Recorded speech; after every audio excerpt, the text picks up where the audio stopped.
Changirangi bibaza bite n'umunezero nyuma yo kuniga peri polisi uyikuye inota rimwe bivuze iki kukipe urakoze cyane ngewe polisi nagwarira nta nubwo icoboye urabona mwese mwaradi umupira umusifuzi yasifuye kare offside azamura faniye sinzi nimba muri offside yaba amavantage nibwo abakinyi bahagaze ariko adversaire ahitamanuka dutsinda igitego intego za Musanze muri mwaka intego za Musanze ni igikombe muba mwaje mwitegeye cyangwa baba bategeye oya tuba twitegeye twewe ni fani club ya Musanze City ngo nta kipe izabatsindira ntabwo bishoboka oya n'izindi zibona ubutumwa mubonye ukuntu baracitse cyane Musanze muri kubibona mu myanya ngaho uyu mwaka ndenda kubwiye ngo ni igikombe Musanze intego ni igikombe Musanze uyu mwaka iri ku gikombe ni igikombe mpangira eshanu kubona bizarangira iya mbere ni Musanze iya kabiri ni polisi iya gatatu ni APR iya kane ni Rayon Sports wibuka na Zaire Mereke na Arihira izo zihorere nizo ndi ku rwego wabonye imisifurire habayo kwibesha umusifuzi azamura fani ya offside bahita badukubita counter attack abakiriya baze mugiye gukurikiza ikipe ya Rayon Sports ndayibaba n'ubutumwa bagenera ubutumwa ni bibiri ku busa bibiri n'ibitego bibiri reka ngushimira cyane murakoze cyane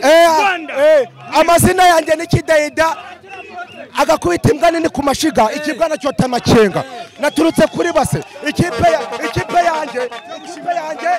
yanjye ni Musanze FC nukuvuga ngo naje ndi kuvuga ngo ikipe rekura hino tarimwe mwanje Kidayida nukuvuga ngo mwanje Kidayida nukuvuga ngo munavuye kuri base bigutwanyaguza uri kumva polisi naho zanyifana ngewe Kidayida Vandame ibyo twavuganye ni ngewe ubizi ngo nagiye muri Musanze nabubwiye ngo ukurusha amata gutwara ipusi ufite inyama agutwara ikipusi nanjye kuri base iyi nkunga manayitewe na Baby Rich kuri base no mutera nkunga wanjye mu ubutumwa kuri Rayon Sports ibitego bitanu nukuvuga ngo reka ngo ubutumwa ngewe ndayiha intare narayirukanye mu ishamba twewe turi ingagi intare uvuga ni APR narayirukanye hari hasigaye inuma iraguruka ntabwo iba mu birunga n'ugwita uyiruma meru mwanjye Kidayida none nukuvuga ngo yewe ndi ku gikombe cya shampiyona yewe ndi ku gikombe na bya bindi ngo ni icy'amahoro cyangwa iki nukuvuga ngo n'umusaza atinya nyina wari wabona igare yahari uyu muhanda wari wabona ihene rigasa icyuma cya mucoma nukuvuga ngo nambwe ijyamabya ya ariko ikipe yari yanize banyubiye n'umusifuzi oruje uri kumva mwanje Kidayida nukuvuga ngo situringagi ako kari keza ari he twewe turashwanyaguza wabanyukuru tugenda ubutumwa rero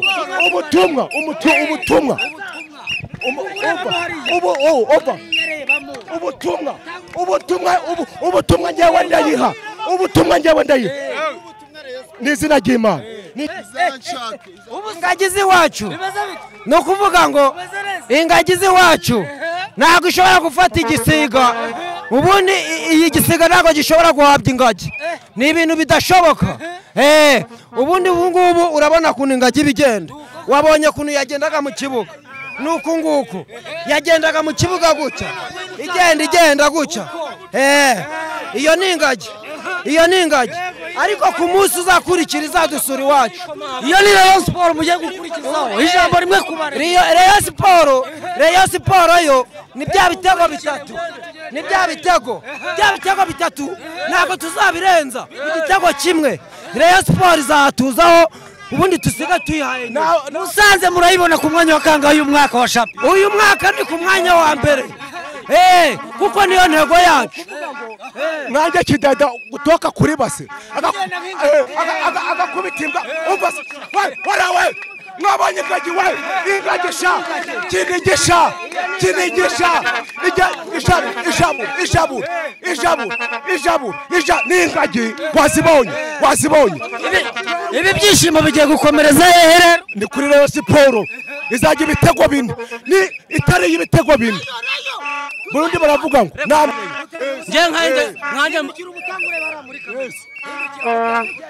ngewe ubutumwa ngiye gutanga naha Rayon Sport nk'umufana wa Musanze nk'abandi b'umuriga wa Musanze Rayon Sport igira imenge ku munsi wo kuwa gatandatu izazana ibitego 12 noneho ngewe ndabivuze 12 10 n'ibyo na 2 wabonye ikipe kunikina wajya kwaka inguzanyo kuri banke bakayiguha nane ngwate Musanze urayibona twatsinzwe rimwe na Mukura ni nguyu musifuzi wadusifuye ese ibanga ryo kwitwara neza murabona riri guturuka he ibanga ni ingagi kinigi n'ibirayi bya ako wabonye ukuntu zigenda imore more wararaye ngo more mama wararaye more gutsinda ni byiza imore wararaye more wararaye na nkunda abafana bawe Musanze we usubire kuri match ya Rayon Sport nzagushaka niko bimeze amazina yanjye ni Kidayida sawa kabisa asante papa ndakwemera